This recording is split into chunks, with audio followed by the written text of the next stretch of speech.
जय बोले अहिंसा परमो धर्म की। शासन न्याय भगवान महावीर स्वामी की।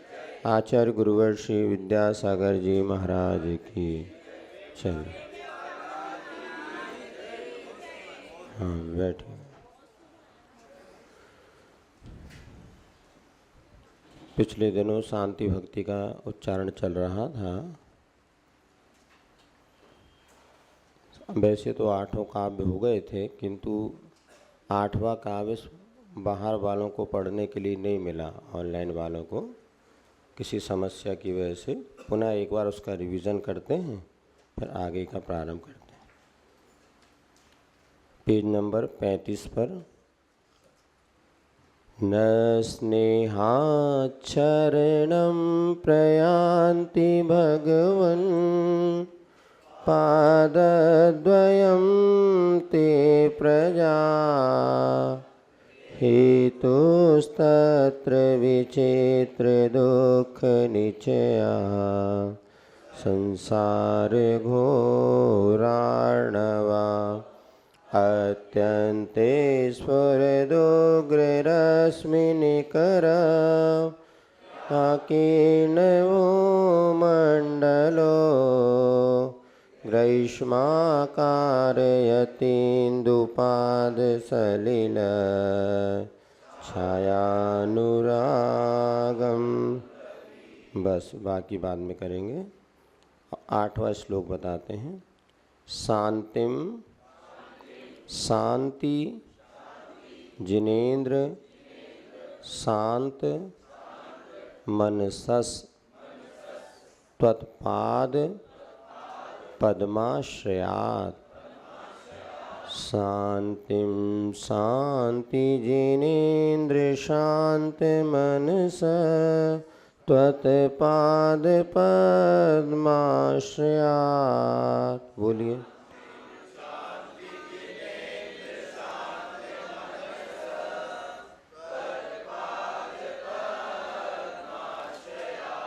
संप्राप्तः पृथ्वी तलेषु बहवः शान्त्यर्थिनः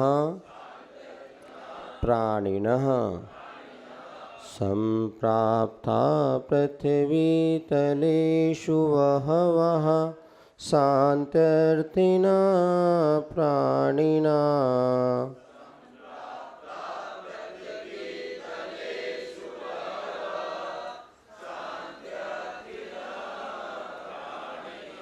कारुण्यान् मम भाक्तिकस्य च विभो दृष्टिं प्रसन्नां कुरु। कारुण्यान् मम भक्तिकस्य च विभो दृष्टिं प्रसन्नां कुरु।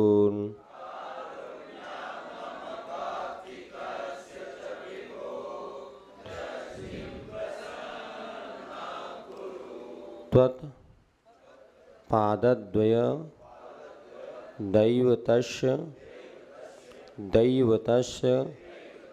गदतः शान्त्यष्टकं भक्तितः। त्वत्पादद्वय दैवतस्य गदतः शान्त्यष्टकं भक्तितः।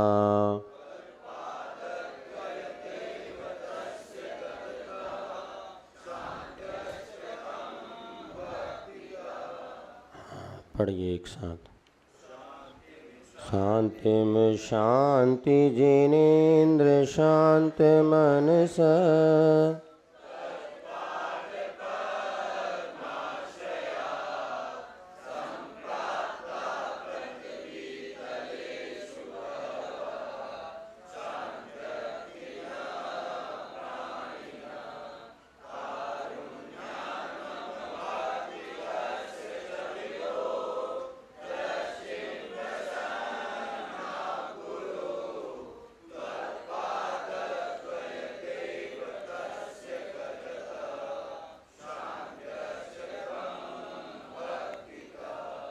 अब देखिए यहाँ पर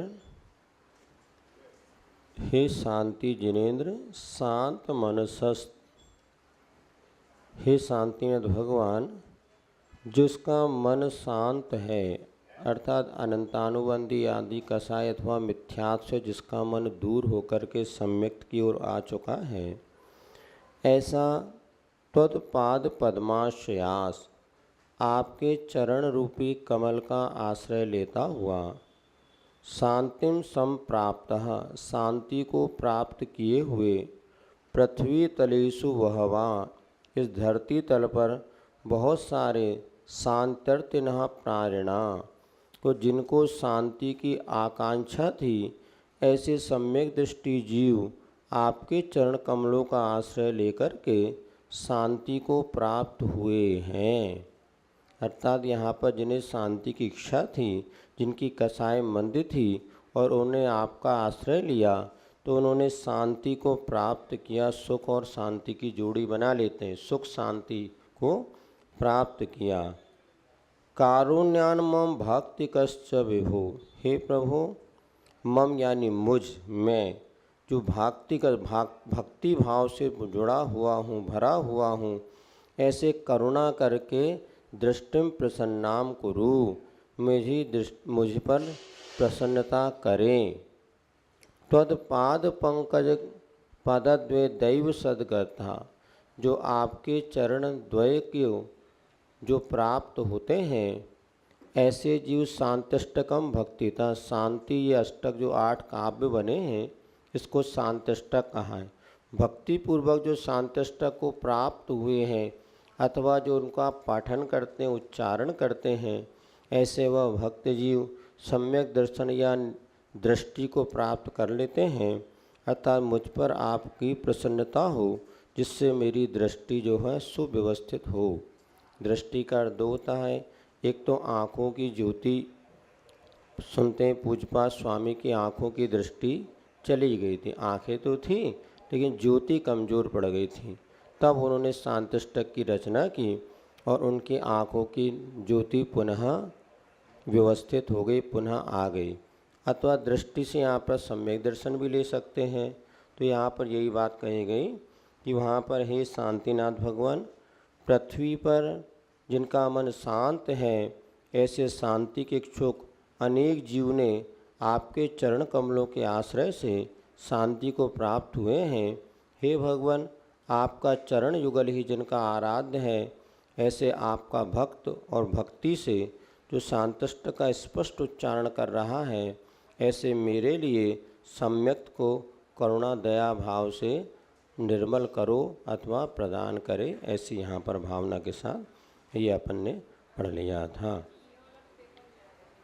नहीं, आपको पाठक्रम दिया है 24 तारीख की प्रातः जो कक्षा चल रही है, कक्षा ना हो के उस समय परीक्षा होगी और आपकी छुट्टी बढ़ते बढ़ते 22 से 24 पे हो गई। और क्या आएगा आपको बतला दिया था। सबसे पहले तो आप सभी को गुरु वंदना याद करना है। गुरु ने जहाँ जहाँ भी, हो सकता वही पंक्ति 2-2 3-3 बार आई, इसलिए सावधानी रखना, नज़र हटी दुर्घटना घटे। और उस पंक्तियों को पूर्ण करना है। जैसे हमने लिख दिया आपके लिए संकटों से, अब आगे आपको 2 पंक्ति से ज़्यादा नहीं आएगी, 4 पंक्ति तो उसमें 2 ही है, किंतु चरण 4 होते हैं, तो एक ही पंक्ति आपको लिखनी पड़ेगी। तो उसको फिल इन द ब्लैंक्स, तो उसको पूर्ण करना है। इसी प्रकार गुरु वंदना के बाद आपको नमोकार मैं मेरा जीवन बना दो और नव देवता स्तवन जय जय जय, ये तीनों आपको मंगलाचरण जो प्रार्थना है इसको पूर्ण करनी है। इसमें आपके लगभग 10 या ऐसे कुल मिला के 50 नंबर का पेपर तो इन्हीं भजन और भक्तियों में है। इसके बाद संत साधु बन के विचरू और जब जीवन का अंत हो, ये 3 प्रार्थनाएं हो गई, 2 अंत की भक्तियाँ हो गई। ऐसे ये इनमें फिलिंदा खाली पंक्ति को पूर्ण करना है। और संस्कृत के 2 श्लोक ही आने वाले, एक संस्कृत का शांतष्टक और दूसरा गोमटेश अष्टक। इसके शब्दार्थ आपको कुछ याद करने हैं और बाकी जो हैं 2 श्लोक, एक शांतष्टक का लिखना पड़ेगा और एक गोमटेश अष्टक। इसमें 10 नंबर तो फिक्स हैं और एज यू लाइक, जो आपको पसंद हो वो एक लिखो, लेकिन उसका शुद्ध लेखन करना है, चाहे पहले पहले काव्य का करो चाहे दूसरे तीसरे का करो, ठीक है ना। और फिल इन द ब्लैंक्स में कहीं हिंट मिल ही जाएगी, आधी पंक्ति उसकी मिल भी जाएगी तो भी काम हो जाएगा, क्योंकि कुछ श्लोक को भी पूर्ण करना है। तो आधी पंक्ति उसकी मिल गई तो 3 चरण आपको लिखना पड़ेगा, तो वैसे 50-50 हो जाएगा। ये इस प्रकार से। अब जो अपन ने भेद प्रभेद पढ़ा था, उन भेद प्रभेद में से कुछ आपको पूछा जाएगा। हाइकू जो है 10 हाइकू, 20 हाइकू आपको बताया, 10 आचर्षी वाले 10 मुनिश्री। तो उन 20 हाइकू में भी फिल इन द ब्लैंक्स, बस एक अक्षर हमने लिख दिया। 5, 7, 5 अक्षर की वो कविता है, तो 5 अक्षर अगर हमने लिख दिया तो 7 अक्षर आपको लिखना है, फिर 5 लिखा है, ऐसा करके आपको पढ़ना पड़ेगा। ये हाइकू याद कर लिएगा तो काम आपका पूरा हो जाएगा।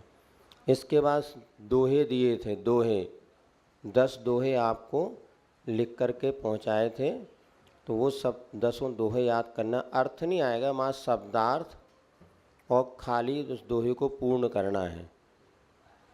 जैसे रही संपदा डैश डैश, आपदा प्रभु से हमें बचाए, इतना करके बाकी पूरा हमने उसको ले। और हाँ या ना में आपको कुछ नहीं देना है, जैसे मैं जीव हूँ, हाँ या ना, हाँ, तो इतने करना 10 नंबर। इसमें पेपर बहुत सरल है और बाहर से बन के आ रहा है बनाया तो हमने, लेकिन अभी वो बाहर आएगा वो। चलो तो 24 तारीख को सब लोग तैयार आ जाओ, जो जो परीक्षा देना है अपना। हाँ, नहीं देख के कुछ नहीं लिखना, 1 से 10 तक, हाँ क्रम से 1 से 10 तक इधर में और 110 तक उसमें, बस इधर ही। हाँ, भेद प्रभेद आएंगे ना, ऐसे आपको लिखा जीव के 2 भेद कौन कौन से, ऐसे भेद प्रभेद भी कुछ आएंगे। 3 प्रश्नों के उत्तर लिखना है, प्रश्नों के ज़्यादा नहीं, तो ही 3-4 प्रश्न में से कोई 3 के आपको उत्तर लिखना पड़ेगा, संक्षेप में और विस्तार में।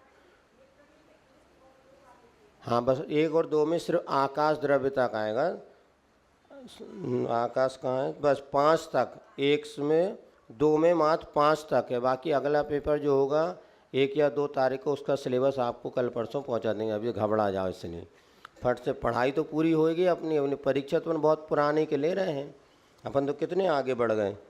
चलिए, आकाश द्रव्य तक की आएगा, ज़्यादा उसमें नहीं है, और उसको थोड़ी आपको तैयारी करनी पड़ेगी। प्रश्न भी आपको 30 जो प्रश्न पहुँचाना, उसमें 29 से ही एक प्रश्न डबल बार आ गया, वैसे ही फ़ायदा हो गया। तो 29 प्रश्नों में से आएंगे, अलग से कुछ नहीं करना।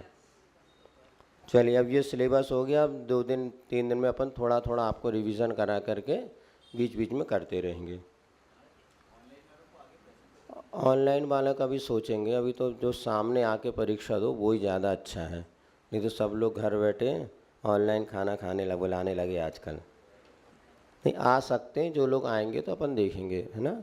और जिस लोगों को परीक्षा देना है अभी अपनी जानकारी दे दो, तो व्यवस्थित तरीके से देखेंगे कितने विद्यार्थी हैं। समय यही रखेंगे 6 से 6:30, मतलब 6:15 से 7:15। और 1 घंटा कोई कॉलेज का पेपर है रह गया 1 घंटे, आधे घंटे का पेपर है, आधे घंटे नकल मारने के लिए है। नकल नहीं मारना, जितने दिमाग हो उतने ही लगाना, नहीं तो चालाक आई एम फ्री। जल्दी से, आधे घंटे भी नहीं लगना, 20 मिनट का पेपर है टोटल, फिर तो आधे घंटे बतियाने के लिए। नहीं बतिया तो सबसे अच्छा, जो सबसे पहले पेपर देगा मतलब सबसे सही विद्यार्थी हो ही है, बाकी तो बाद में ढूंढता है कहाँ नकल मिले। और नकल ढूंढने वाले का सबसे ज़्यादा गड़बड़ होता है, सही सही लिख करके वो गलत कर देता है नकल के चक्कर में। चलिए, इतना अपन ने पढ़ा था, ये आपको बता दिया। परसों ये चर्चा हुई थी, संयम 2 होते हैं, परसों माने बीते दिन, क्योंकि 2-3 दिन की छुट्टी हो गई। संयम 2 होते हैं, इंद्रिय संयम और प्राणी। तो 5 इंद्रिय मन को वश में करना इंद्रिय संयम है, और 60 काय की जीव की विराधना नहीं करना। 60 काय में 5 स्थावर और 1 तरस, इसे कहते हैं प्राणी संयम। इस विषय में आपको बताया था, आचार्य ने मुख माटी में लिखा है, संयम की राह चलो, राही बनना ही तो हीरा बनना है। जो संयम की राह चलता है निश्चित उसका जीवन हीरे के समान बहुमूल्य होता है। उस दिन जो अपन ने क्लास पढ़ी थी इस विषय में बहुत विस्तृत व्याख्या चर्चा की थी, लेकिन वो रिकॉर्डिंग होने के बाद भी योग ऐसा बना कि वो बटन दब गए, पूरी रिकॉर्डिंग भी उसकी चली गई, ऐसा वो भैया बता रहे थे, इसलिए आपको रिवीजन करवा दिया। अब इलेक्ट्रॉनिक तो इलेक्ट्रॉनिक आइटम है, कब कब एक बटन दबाते से किसी का पैसा कहीं का कहीं ट्रांसफ़र हो जाता है। कई लोग आते हैं, महाराज 1 लाख रुपया चला गया, ऐसा क्यों? धोखे से बटन दब गई, जीरो की जगह 1 लग गया तो गया काम। इसीलिए पहले बही खाता वाला जो काम होता था ना, वो बहुत व्यवस्थित होता था। हाँ वही सही है, बही खाते ही काम आएगा, बाकी इसमें तो कब गड़बड़ हो जाए भरोसा नहीं। ठीक है, फिर भी जितना लाभ ले लो लाभ ले लो, किंतु भरोसेमंद सरकार। अभी हम लोग जब पिछले कोरोना काल में ऑनलाइन क्लास पढ़ाए थे और पूरा समय सार भी कम से 70-75 क्लासेस पढ़ाई और सहस्त्र नाम बहुत सारा विषय पढ़ाया था और सब रिकॉर्ड भी था, लेकिन वो जो कंपनी वालों को पता नहीं क्या समझ, एक बटन दबाया पूरा का पूरा मटेरियल चला गया। अब ना वो वापस देते ना आप कुछ भी करते रहो। पुण्योदय विद्या संघ से ऑनलाइन क्लास चलती थी, अपन तो निश्चिंत थे, नहीं तो वो सारी क्लासेस डाउनलोड कर लेते तो कभी किसी काम तो आ जाती। सहस्त्र नाम पूरा पढ़ाया था, भक्तांबर कल्याण सारे स्तोत्र के पाठ वगैरह सब कुछ थे, और अपने निश्चिंत थे कि भैया क्लास में कभी ना कभी इसमें डली मिली जाएगी। लेकिन पता नहीं गूगल वालों को क्या योग उसको समझ में आया, यूट्यूब वालों को, उसने उसको पूरा अलग ही कर दिया, जीरो पे गाड़ी फिर आ गई। चलो, इसीलिए ज़्यादा पुद्गल पे ज़्यादा विश्वास नहीं करो, जड़ तो जड़ ही है। हाँ, प्राणी संयम ये बताएं आपको कि 5 स्थावर होते हैं, पृथ्वी जल अग्नि वायु और वनस्पति, इनकी हिंसा नहीं करना। और त्रस माने 2 से पंचेंद्रिय जीवों की हिंसा नहीं करना, इसको कहते हैं प्राणी संयम। जैसे मुनि महाराज हैं, मुनि महाराज पूरे संयम का पालन करते हैं, वो किसी प्रकार के त्रस की भी हिंसा नहीं करेंगे, तो स्थावर की भी हिंसा नहीं करेंगे। श्रावक क्या होता है? स्थावर की हिंसा करता है, मात्र त्रस की हिंसा का संकल्प पूर्वक त्याग करता है। इसलिए जब हम 24 ठाना पढ़ते हैं तो वहाँ पर अविरति कितनी अविरति होती है? ये 12। 5 इंद्रिय मन को बस में नहीं करना और 60 काय की जीवों की रक्षा नहीं करना, तो अविरति, और इसका हम पालन करते तो विरति। जो अविरत सम्यक दृष्टि होता है, जिसने एक भी व्रतों का धारण नहीं किया, तो उसकी पूरी 12 अविरति होती है। और जो पंचम गुण स्थान वर्ती श्रावक होता है, मात्र हिंसा की त्याग करता है, तो उसकी अविरति 1 कम हो जाती है, तो 11 हो जाती हैं। और मुनि महाराज की अविरति 0। मुनि महाराज अविरति नहीं होते, पूर्ण महाव्रती होते हैं, तो उनके 5 स्थावर त्रस की हिंसा का भी त्याग होता है और उसके साथ 5 इंद्रियों और मन को वो अपने बस में करते हैं, ऐसा हो जाता है। इसके बाद देव की अपन ने चर्चा की थी, ये विस्तृत चर्चा हुई थी, लेकिन ये भी तो पुनः उसको करना पड़ेगा। तो वैमानिक देव 2 प्रकार के हैं, कौन कौन से? कल्पोपन्न और कल्पातीत। तो वैमानिक देव के जानने के पहले अपने को देव क्या होते हैं ये समझना पड़ेगा। तो गतियाँ होती हैं 4, है ना? देखो पेज नंबर 56 पर दिया है। नंबर 1, गतियाँ होती हैं 4, कौन कौन सी? नरक गति, तिर्यंच गति, मनुष्य गति और देव गति।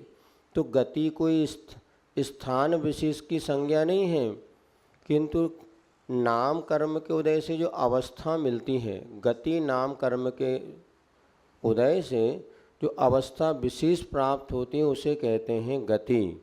सुन रहे भैया? नींद खुल गई सबकी? हाँ, तो गति किसे कहते हैं? नाम कर्म के उदय से जो अवस्था विशेष होती है उसे कहते हैं गति। तो जैसे नरक गति नाम कर्म के उदय से नारकी बनते हैं तो उसको कहते हैं नरक गति। इसी प्रकार तिर्यंच गति नाम कर्म के उदय से जो पशु बनते हैं, ये पेड़ पौधे बनते हैं, ये सब तिर्यंच गति के जीव कहलाते हैं। पेड़ पौधे कौन से गति के जीव? तिर्यंच गति के। तो 1 इंद्रिय, 2 इंद्रिय, 3 इंद्रिय, 4 इंद्रिय, ये तो सभी तिर्यंच गति के ही होते हैं। और इधर यहाँ पर पशु गाय वगैरह जो हैं, हाथी है, ये सब पंचेंद्रिय त्रियंच कहलाते हैं। कि उनके कौन से त्रियंच गति नाम कर्म को उद्देश्य अवस्था मिली है उसे त्रियंच गति कहते हैं। इसी प्रकार जैसे नरक गति बताया आपको, तो नरक गति नाम के जो जो नीचे रहते हैं वो नारकी नरक गति के जीव कहलाते हैं। हो सकता वहाँ पर एक इंद्रिय जीव भी हैं, लेकिन वो त्रियंच गति के माने जाएंगे। नीचे जो 7 नरक कहे गए ना, 7 नरक में 84 लाख नरक के बिल हैं। उन 7 नरकों में नारकी जीव भी रहते हैं और वहीं पर और भी जीव रहते हैं, हवा वगैरह भी, तो वो त्रियंच गति के जीव माने जाएंगे। जैसे हम यहाँ पर रहते हैं तो हम कौन से गति के जीव? मनुष्य गति। तो यहाँ त्रियंच हैं कि नहीं? वो त्रियंच गति के हैं। दोनों एक ही कमरे में रह रहे, एक घर में गैया भी रह रही है और मनुष्य भी रह रहे।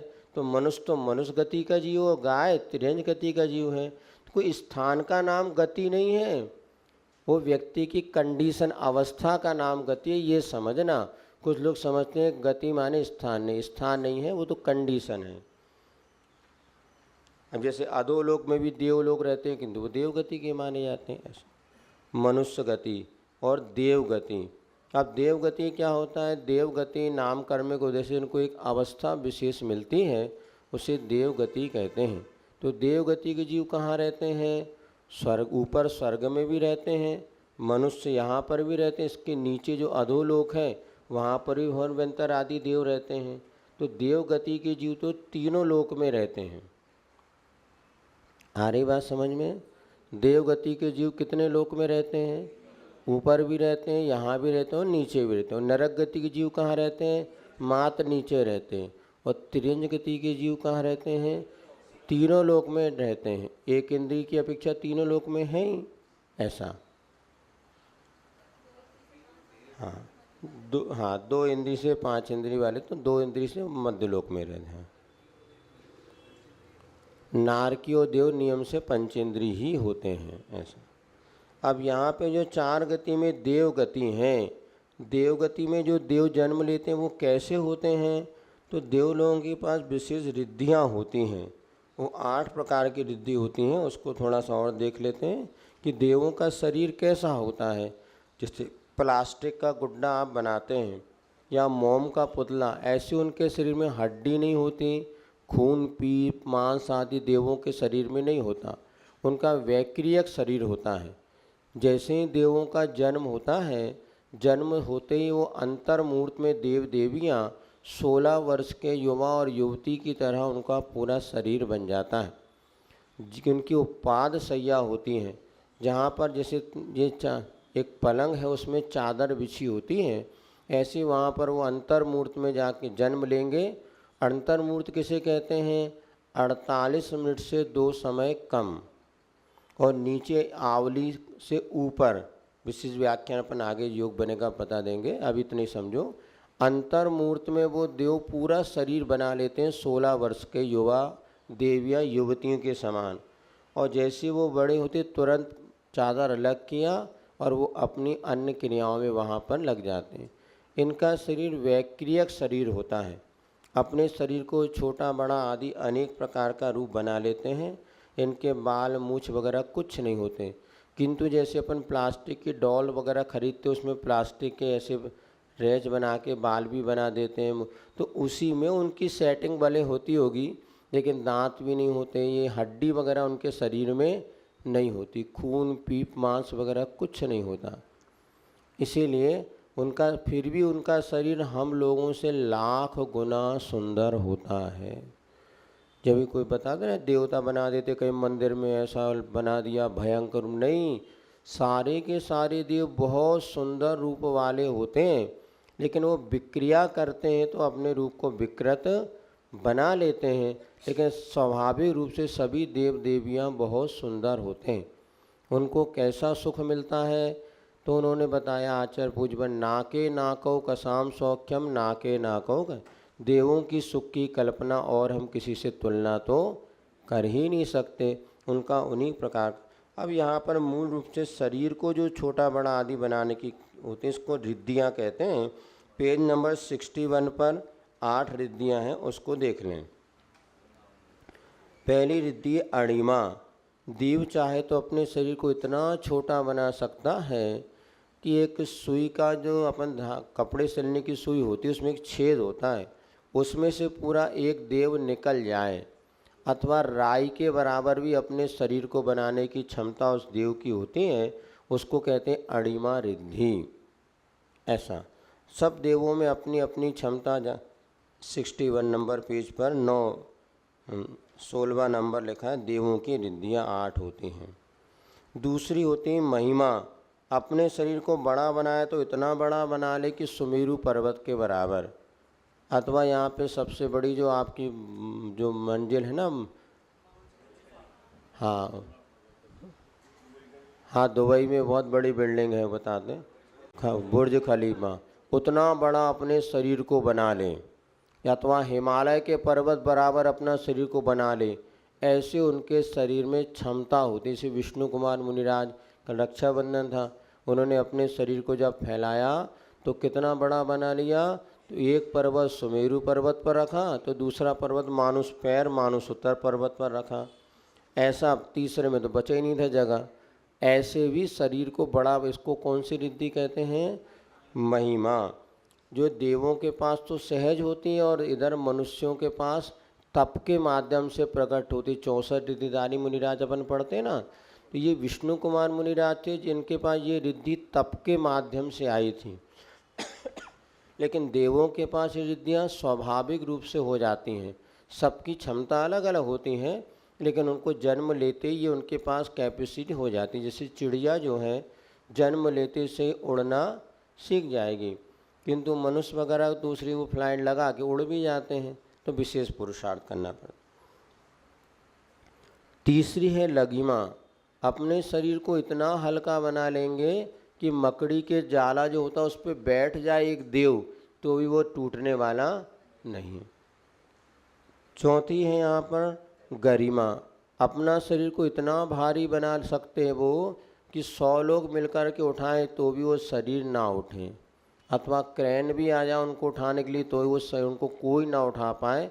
ऐसी उनके पास कैपेसिटी होती है। ये रिद्धि को जब वो प्रयोग में लाते हैं तभी रिद्धियाँ प्रयोग में आती हैं। जैसे आपके जेब में मोबाइल तो है, किंतु आप नई प्रयोग में लाओ तो रखा रहेगा और उपयोग करो तो आएगा। इसी पर ये रिद्धियाँ शक्तियाँ होती हैं, किंतु वो जब प्रयोग में लाते हैं तभी वो काम में आती हैं।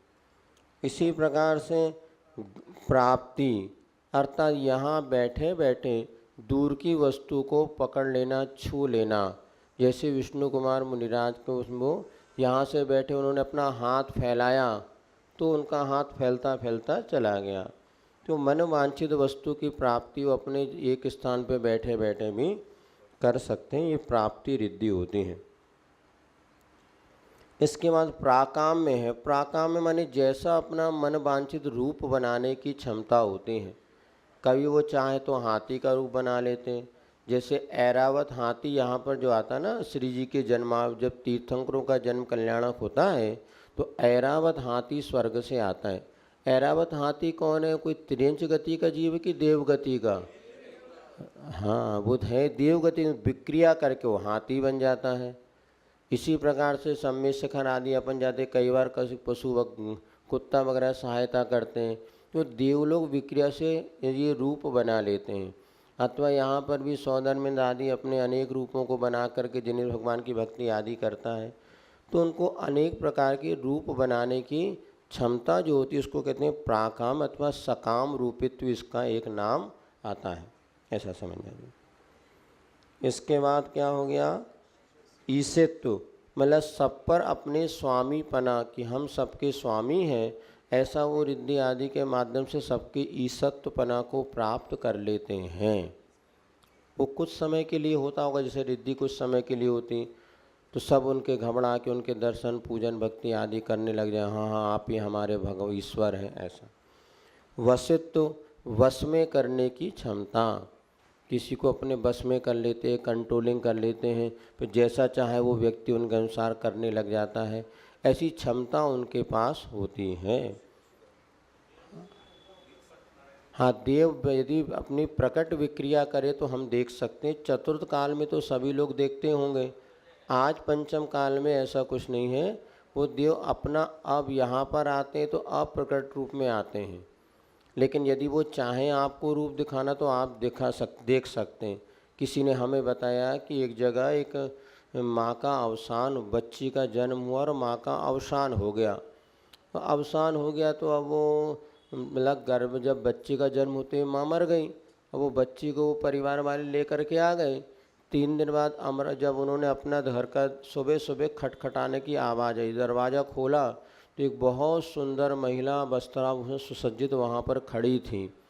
उन्होंने देखा, आप कौन है? बोले देखो मैं तो मर के देवी बन गई हूँ, तुम मेरी बच्ची का ख्याल रखना, इसको अच्छे से पालन पोषण करना, इसको कोई कष्ट ना हो।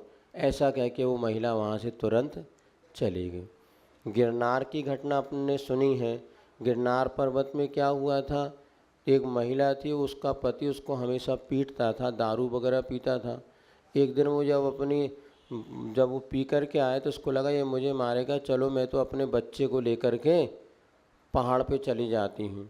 और पहाड़ पे वहाँ पे गई और बच्चों को खिला पिला रही थी। उस समय पुनः ये जो है उसका पति जो दारूखोर था पुनः आ गया उसको। उसने कहा ये मुझे मारेगा, इससे अच्छा मैं स्वयं मर जाती हूँ।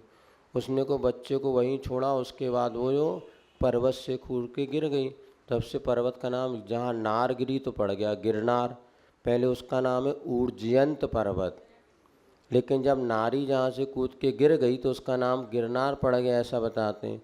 और लेकिन जब इधर देखा बच्चा ज़ोर ज़ोर से रोने लगा तो देव देवी तो अंतर्मूर्ति में पूरे देवी बन ही जाते हैं। उस मर के व्यंतर देवी बन गई और अंतर्मूर्ति में जब वो पूर्ण रूप हो गया, अवधि ज्ञान लगा, अरे मेरा बच्चा तो वहाँ रो रहा है और पुरुष तो ढूंढ रहा था मेरी पत्नी कहाँ है, पत्नी कहाँ है। तो वो आ गई प्रकट होकर बच्चों को, अब देवियों के दूध होता नहीं तो उसने कुछ फल लेकर के आ गई और बच्चों को फल खिलाने लगी। उतने में आ गया, चल मेरे साथ। बोले तेरे साथ जाने वाली तो वो नीचे पड़ी है और मैं तो बच्चों की प्रेम की वजह से आई हूँ। इसलिए कभी नेमिनाथ भगवान के वहाँ जो प्रतिमा मिलेगी उसमें जो देवी देवता, उसमें देवियाँ एक उनमें बच्चे को ली है और एक हाथ में फल ली है। वास्तव में देवियों के ना बच्चे होते हैं ना उनको फल के, लेकिन वो प्रतीक के रूप में कई प्रतिमा, नेमिनाथ भगवान की प्रतिमा के वहाँ पर इस प्रकार का लांछन बताए तो बताते हैं वो अंतर्मूर्ति में। तो वो देवी देवता अपना रूप दिखाना चाहें तो दिखा सकते हैं, लेकिन वर्तमान में वो स्पष्ट प्रकट रूप से नहीं आते। एक बार हमने देखा एक महाराज थे, वो सो रहे थे और चटाई ओढ़े थे, उस चटाई को बार बार कोई दबा रहा था, उठ रहा दबाई, और हमने देखा क्या है। बाद में पता चला वो देवता उनकी कोई भैया वृत्ति कर रहे होंगे। तो हाथ तो नहीं दिखता, जैसे मिस्टर इंडिया फिल्म आई थी ना, मिस्टर इंडिया बटन दबाते से गायब हो जाता था।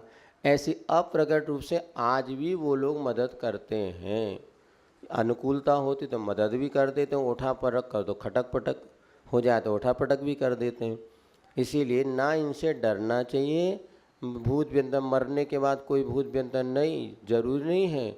मरने के बाद कभी आत्मा भटकती नहीं है, 3 समय में उसको नया शरीर मिल जाता है। हाँ भयंतर बनी ना, देवी बन गई। हाँ उसमें पाप पुण्य का खेल। तो 3 समय में हर व्यक्ति को मरण के बाद नया शरीर मिल जाता है, संसारी जीव को। 3 समय किसे कहते, बहुत कम होता है, 1 सेकंड का करोड़वा हिस्सा, इतने में बॉडी, नई बॉडी उसको मिल जाती है। तो जो कहते हैं आत्मा भटकती है, भटकती नहीं है। वो जीव मर करके यदि बाई चांस व्यंतर आदि बन गया, फिर वो दूसरे को अपना बदला लेने से, एक आम की कथा थी शुभोम चक्रवर्ती की, तो ऐसे वो बाद में आ जाते हैं। तो अप्रकट रूप से अगर वो उठापटक करते हैं, लगता है आत्मा भटक रही है, आत्मा परेशान कर रही। कोई आत्मा परेशान किसी को नहीं करती। वो तो इस प्रकार से विकृति होने पर। हाँ क्या पूछ रहे हैं? हाँ वो सब अनेक प्रकार की विक्रिया देवता लोग चाहे तो कर भी सकते हैं और वो प्रतिमा पर अभिषेक भी कर सकते हैं, लेकिन उनकी बुद्धि भी सत्कार्यों में लगे, ऐसा बहुत दुर्लभ हो जाता है।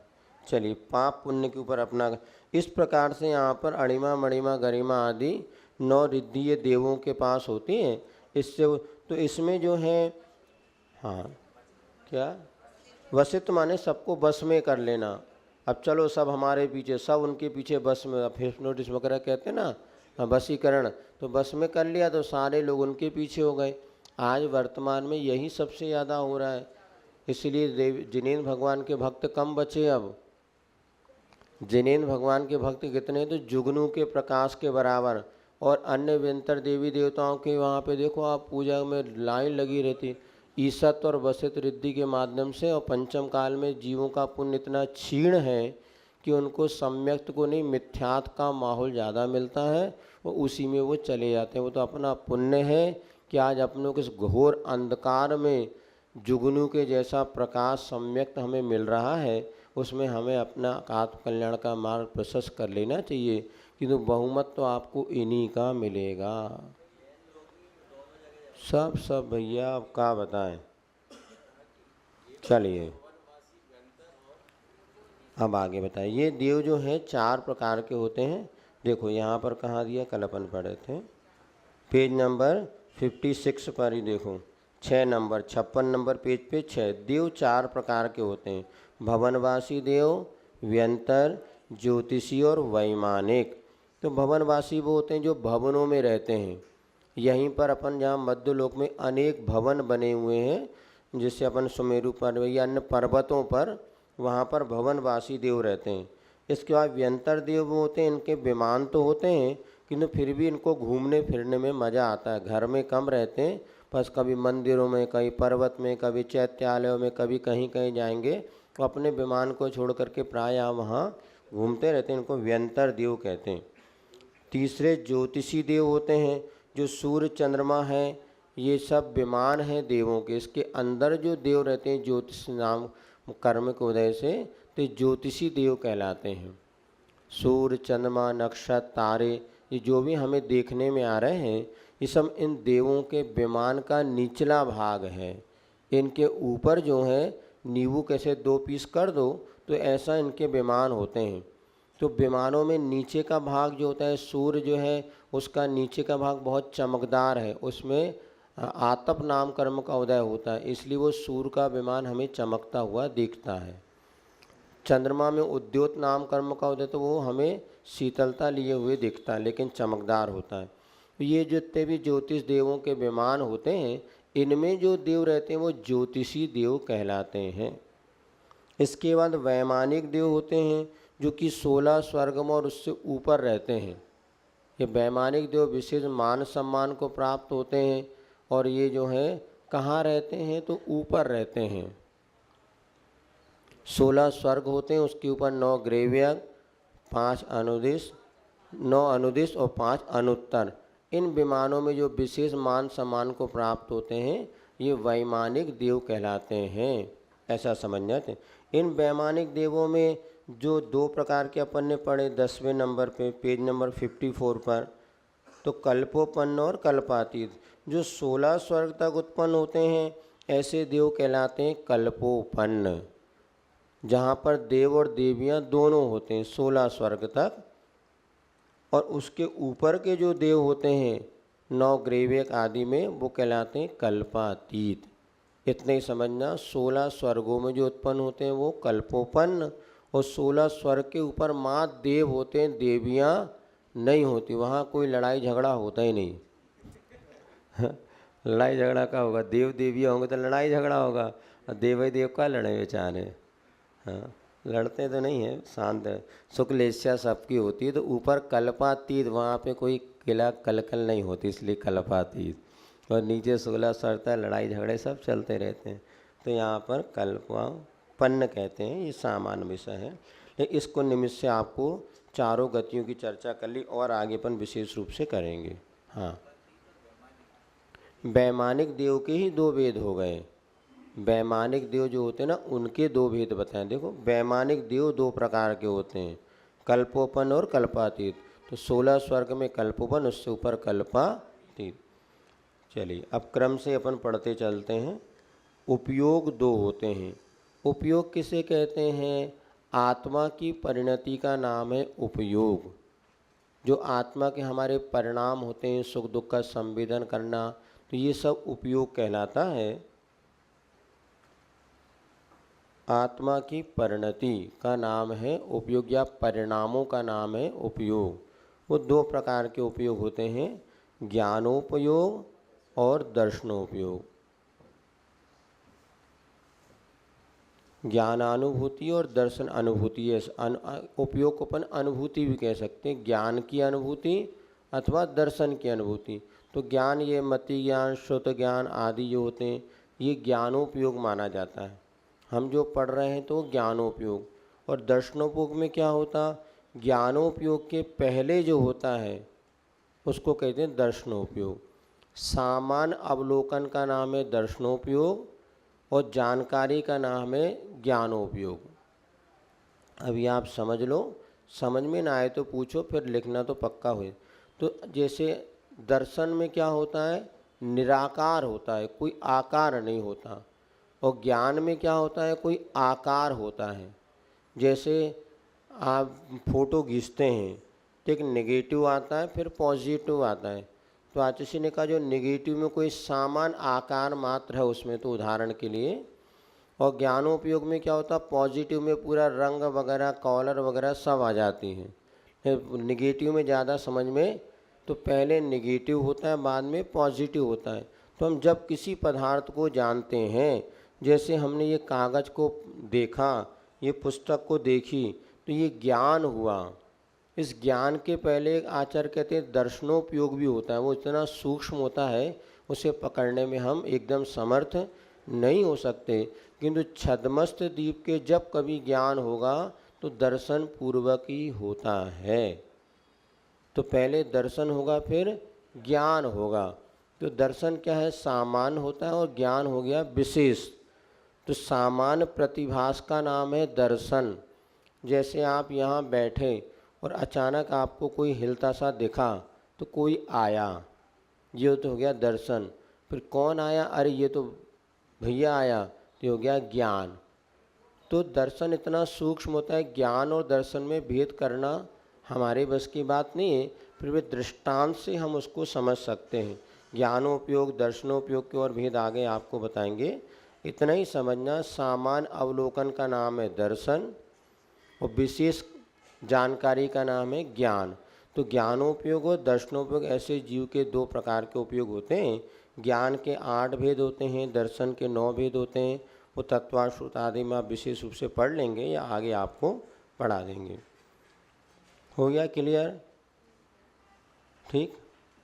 भूमियाँ 2 होती हैं, कौन कौन सी? कर्म भूमि और भोग भूमि। ये अपन ने पढ़ा था पहले। जहाँ पर हम रहते हैं ये कौन, भरत क्षेत्र का आर्यखंड है। इसमें 6 प्रकार के काल परिवर्तन बताया था। कौन कौन से? सुषमा सुषमा सुषमा सुषमा दुष्मा दुष्मा सुषमा दुष्मा और दुष्मा दुष्मा। तो पहले 3 काल जो भोग भूमि के होते हैं और अंत के 3 काल कर्म भूमि वाले होते हैं। भोग भूमि में कैसी क्या व्यवस्था होती है आपको बताया था। भोग भूमि में 10 प्रकार के कल्प वृक्षों से जो मन वांछित मांगा जाए वैसा फल वहाँ पर आपको मिल जाते हैं। 10 प्रकार के कल्प वृक्ष होते हैं, वो अपन ने एक बार पहले पढ़ चुके हैं, उसको और आगे आएगा तब पढ़ लेंगे। तो कल्प वृक्षों से याचना करने पर सब कुछ मिल जाता है। जितने भी भोग भूमि के जीव होते हैं वो मर कर के नियम से दूसरे स्वर्ग तक उत्पन्न होते हैं। स्वर्ग ही जाते, देव गति में ही जाते हैं, और अन्य गति में कभी भोग भूमि के जीव नहीं जाते। तो भूमियाँ कितनी भूमियाँ होती हैं? तो कर्म भूमि कितनी है आप ना, कर्म भूमि 15 कितनी 28 15 कर्म भूमि होती हैं। कैसे 15 होती हैं, इसको समझने के लिए हमें थोड़ा नक्शा समझना पड़ेगा। या मान ली अभी हम जहाँ पर रहते जम्बू द्वीप है, जम्बू द्वीप में एक भरत, एक ऐरावत और एक विदेह है। ये 3 हो गए, ये तीनों कर्म भूमि हैं। भरत क्षेत्र, ऐरावत क्षेत्र और विदेह क्षेत्र, ये 3 कर्म भूमि हैं। तो जैसा हमारे जम्बू द्वीप एक है, अब इसी प्रकार जो है इसके आगे समुद्र आता है, लवण समुद्र। लवण समुद्र के बाद धात की खंड है, उसमें जैसी हमारी एक रचना है ऐसी वहाँ 2 रचना है, दुगनी दुगनी। तो यहाँ पर 3 है तो वहाँ पर दुगनो, ये 3 दूनी 6। इसके बाद जो है कालोदधी समुद्र के बाद आता है पुष्करार्ध द्वीप, वहाँ भी दुगनी रचना है। तो 6 वो लेंगे, 6 दूनी 12 और 3 15। ऐसी 15 कर्म भूमियाँ होती हैं। विशेष से आपको समझना होगा। तो एक आध दिन पूरा 3 लोग का नक्शा या जम्बूद्वीप का क्या बोर्ड वगैरह से समझाना पड़ेगा। कठिन कुछ नहीं है, समझने का मन बना लेंगे आप तो बहुत सरलता से सब समझ में आ जाएगा। तो ये 15 होती है कर्म भूमियाँ। इसी प्रकार इससे दुगनी जो है भोग भूमियाँ होती। जैसे हमने यहाँ पर 3 कर्म भूमि बनाई जम्बू द्वीप में। अब यहाँ पर जो पर्वत वगैरह होते हैं, एक भरत क्षेत्र का विभाग होता है। 6 पर्वतों के द्वारा भारत को जो डिवाइड करते हैं तो 7 क्षेत्र बन जाते हैं। तत्वाश्रुत का 3रा अध्याय जब आपने पढ़ा होगा तो आप उससे बहुत अच्छे समझ सकते हैं। अथवा हम आपको बताते हैं, एक जैन डिजिटल टेक्नोलॉजी करके एक वेब यूट्यूब चैनल है, उसका देखो आपको इसी में QR कोड डलें। इस पुस्तक में बहुत सारे जो QR कोड डले ना, आप उसको मोबाइल में स्कैन करेंगे तो पूरा आपको 3 लोक आदि का वर्णन आपको आज हम डलवा देंगे आपके लिए। तो उससे आपको पूरी इसकी जानकारी 3 डायमेंशन में उसमें एक पेज नंबर 47 पर 47 नंबर पेज पर एक बेटी के नीचे QR कोड डला है, जैन डिजिटल पाठशाला। इसको आप स्कैन करेंगे और इसमें जैन भूगोल करके आप डाल देंगे। उसमें पूरी प्ले लिस्ट में जो आता है उसमें पूरे जम्बू द्वीप का वर्णन और 3 लोक का वर्णन पूरा सब इसमें है। हम तो सोचा उसी से आपको एक दिन पढ़ा देंगे तो सारी जानकारी आपको 5-7 मिनट के वीडियो में नंदीश्वर की रचना वो सब चाहिए, लेकिन वो यहाँ नहीं हो पाएगा, वो तो बड़े पर्दे पे करना पड़ेगा। वो तो वहाँ सब सिस्टम तो है ही, पहले ऊपर से बात करनी पड़ेगी। तो 2-3 दिन में आपको पूरा 3 लोक का वर्णन, क्या पहले जो हम पुस्तकों से पढ़ते हैं उसमें घंटों लगते हैं, इसमें पहले आप लोग देखिएगा। आज जो 2-3 दिन हम प्रतिदिन आपको वीडियो सेंड कर देंगे उसको आप उसमें देखो 3 लोक का नक्शा, पूरे 7 पर्वत आदि से कैसे विभाजन होते हैं, वो यदि आपको समझ में ना आए फिर आप हमसे पूछिएगा, तो कम मेहनत में ज़्यादा लाभ हो जाएगा। अपन तो ये मेहनत कम करना पड़े और फ़ायदा ज़्यादा हो। इसमें नंदीश्वर द्वीप की रचना ये सभी आप लोगों को देखना है। ये QR कोड भी डाल दूँगा अलग से वीडियो, तो पेज नंबर 47 इसमें जितने भी QR कोड डले हैं पाठशाला के बच्चों की सारी पुस्तकों की PDF इसमें है और प्रामाणिक कहानियाँ वगैरह हैं। तो आजकल क्या है ना, मोबाइल में आप देने पर हर लगे ना फिटकरी, खर्चा नहीं होता। भैया देख लो, अब नहीं तो वैसे पुस्तकें आदि में बहुत उसको रखना आदि, तो ये आप सब इसको देख लेना। बाजू में प्रामाणिक पाठशाला की जानकारी, इसमें बहुत सारी कहानियाँ हैं। तो ये तो आप भूगोल का वर्णन इससे पढ़ लेना। तो भोग भूमि और कर्म भूमि 15 कर्म भूमि होती हैं, 30 भोग भूमि होती हैं, वो जानकारी आप देख। इसके बाद नीचे अपन आते हैं प्रमाण। प्रमाण 2 होते हैं। प्रमाण किसे कहते हैं? किसी भी पदार्थ को जानने का तरीके होते हैं 2, प्रमाण और नय। जो संपूर्ण वस्तु को जानता है उसे कहते हैं प्रमाण, और वस्तु के एक देश को जो जानता है उसे कहते हैं नय। तत्वार्थ सूत्र में आता है प्रमाण नयैरधिगमः। जैसे आपने अभी हमें देखा तो आपने पूरी हमें जानकारी आपको मिले कि महाराज जी यहाँ बैठे हैं, ये हो गया प्रमाण। अब किसी ने पूछा महाराज जी कैसे हैं, तो आपने कहा वो सफ़ेद बाल वाले हैं, तो ये हो गया नय।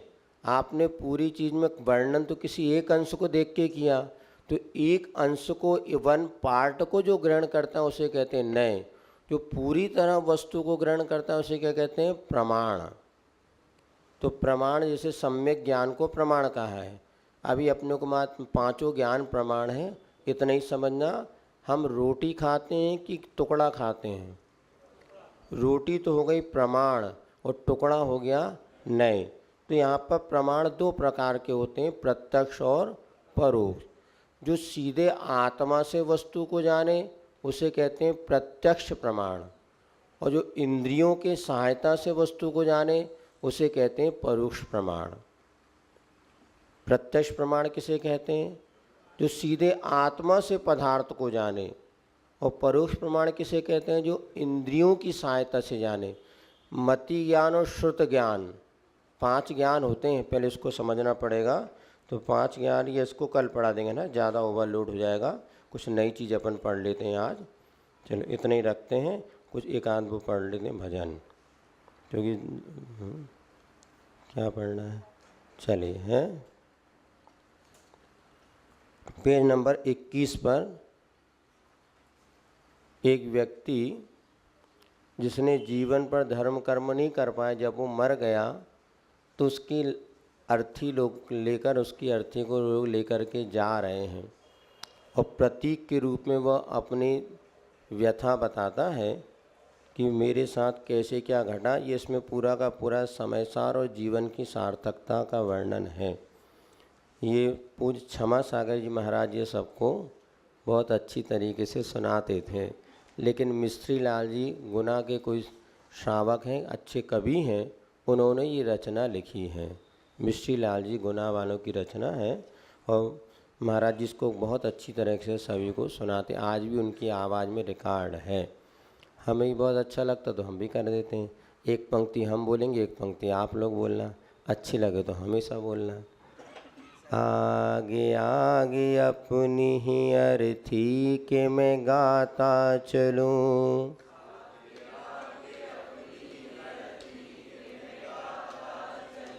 सिद्ध नाम सत्य है, अरिहंत नाम सत्य है।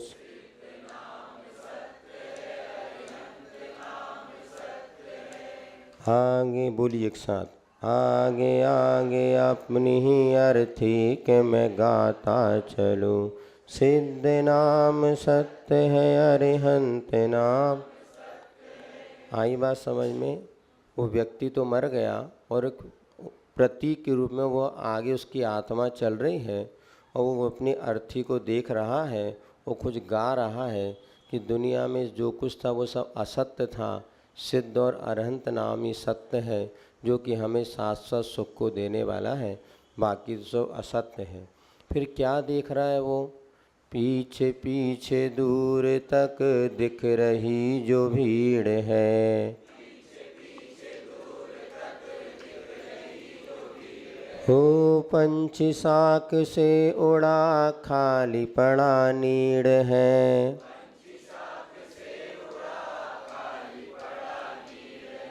सृष्टि सारी देख ले पर्याय ही अनित्य है,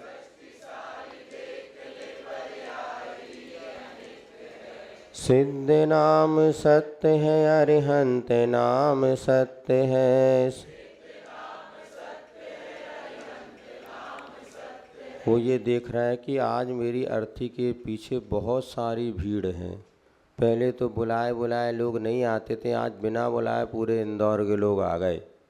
क्यों आ गए? पंछी साक से उड़ा खाली पड़ा, घोंसला पड़ा है पंछी तो साक से उड़ गया। सृष्टि दुनिया में देख लो तो जो पर्याय है वो निश्चित ही अनित्य अर्थात नष्ट होने वाली है, और सिद्ध नाम सत्य है, अरिहंत नाम। जिनको मेरे सुख दुखों से कुछ नहीं था वास्ता,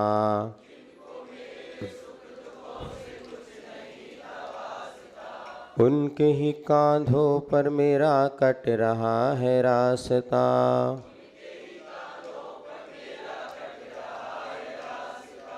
आँख जब मुंधी तो कोई शत्रु है न मित्र है,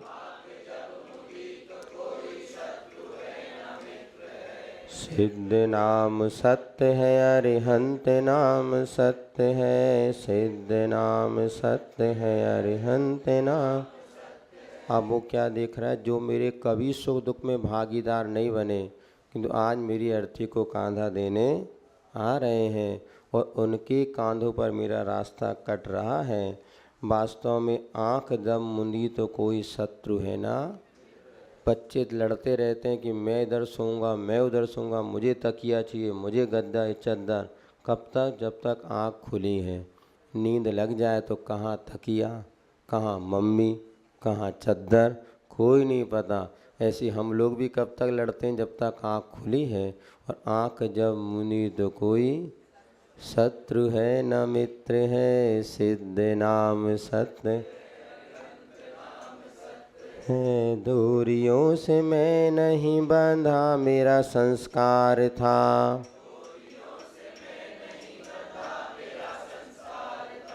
एक कफन पर ही मेरा रह गया अधिकार था।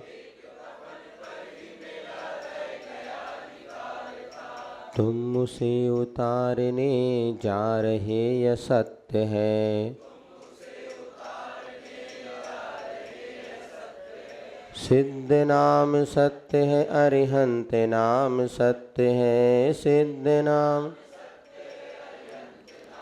अब वो देखता है मेरी अर्थी को अच्छी तरह रस्सियों से बांध दिया, किंतु रस्सियों से नहीं बंधा, मैं तो अनादिकालीन अज्ञान के संस्कार से बंधा था।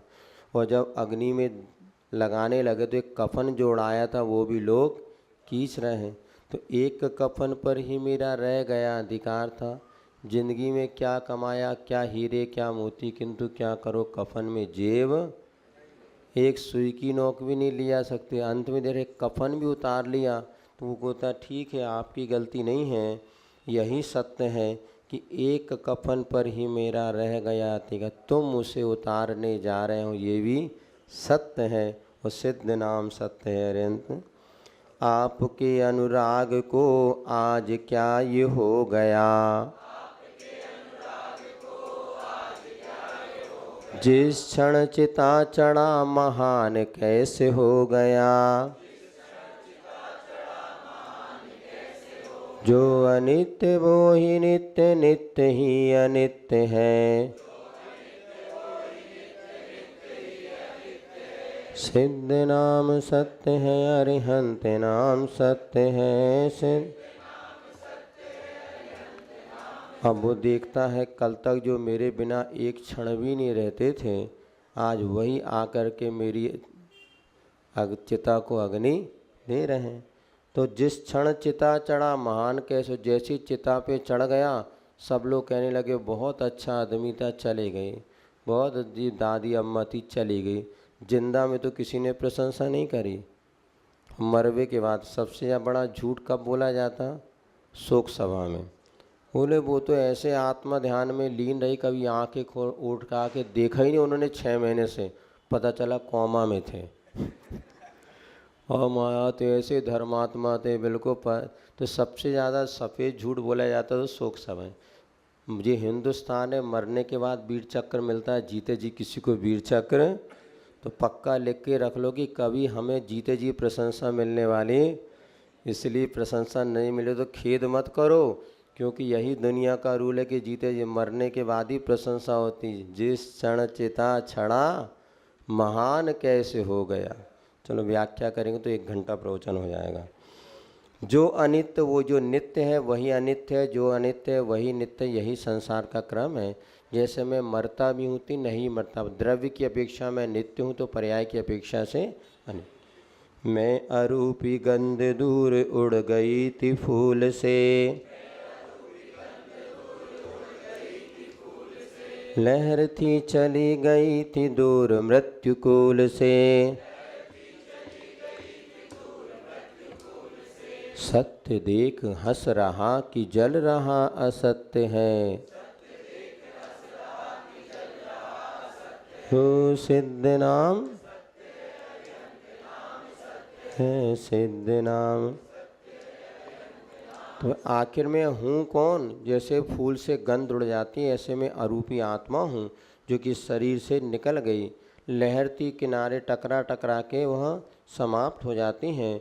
और सत्य जो आत्मा देख के हंस रहा कि जिस असत्य के लिए सारी जिंदगी निकाल दी वो धू धू करके, फिर आखिर में हूँ कौन, मैं तुम्हारे वंश से बिछड़ा हुआ हूँ देवता। आत्म तत्व छोड़ कर मैं जगत को देखता, ये अनादिकाल की भूल का ही कृत्य है।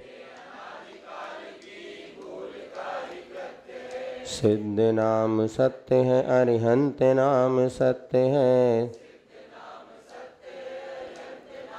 हाँ, वो आदिनाथ भगवान की ओर, पार्श्वनाथ भगवान की ओर देखता है, कहता हे भगवान मैं भी आपके जैसा देवता बन सकता था, लेकिन मैंने आपके वंश से बिछुड़ गया। जैसे आप भगवान बने वैसे मैं भी भगवान बन सकता था। मैंने एक बहुत बड़ी गलती कर दी, आत्म तत्व को छोड़ के सारी दुनिया को देखता रहा किंतु स्वयं को देखने का प्रयास, ये कब से भूल के, अनादिकाल की भूल का ये परिणाम है कि आज मैं भी संसार में भटक रहा हूँ सिद्ध नाम सत्य हो। आगे आगे अपनी ही अर्थी के मैं गाता चलूँ। सिद्ध नाम सत्य है, अरिहंत नाम सत्य है, सिद्ध नाम सत्य है अरि। ठीक है, आज अपन ने व्याख्यान पढ़ ली, विशेष कल फिर पढ़ लेंगे। चलिए जिनवाणी स्तुति पढ़ें, समय हो गया। पेज नंबर 20 पर। हाँ, वैराग भावना तो है ही। चलो जिनवाणी स्तुति। माता तू दया करके, तुम लोग आगे वाले बैठे रहो, बाकी लोग खड़े हो जाओ। माता, पेज नंबर 20 नंबर पेज पर, इधर आ जाओ। माता तू दया करके कर्मों से छुड़ा देना, इतनी सी विनय तुमसे चरणों में जगह देना। माता तू दया करके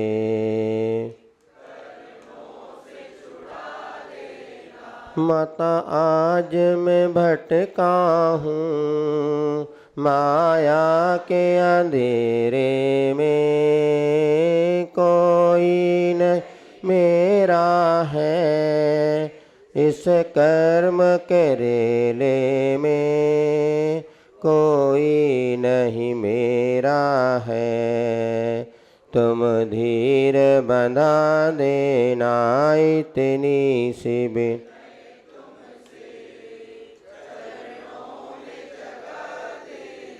जीवन के चौराहे पे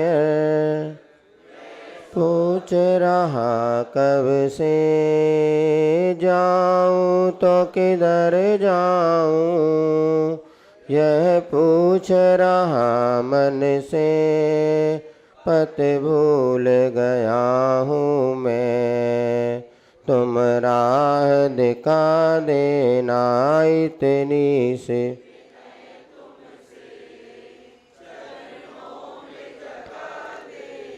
लाखों को वारा है, हमको भी उबारो तुम, मझधार में है नैया, उस पार लगा दो तुम, मझधार में अटका हूँ, उस पार लगा देना, इतनी सी तुमसे चरणों में जगह देना। माता तू दया करके मुझ मोह से छुड़ा दे। का ईश्वर गणों में हम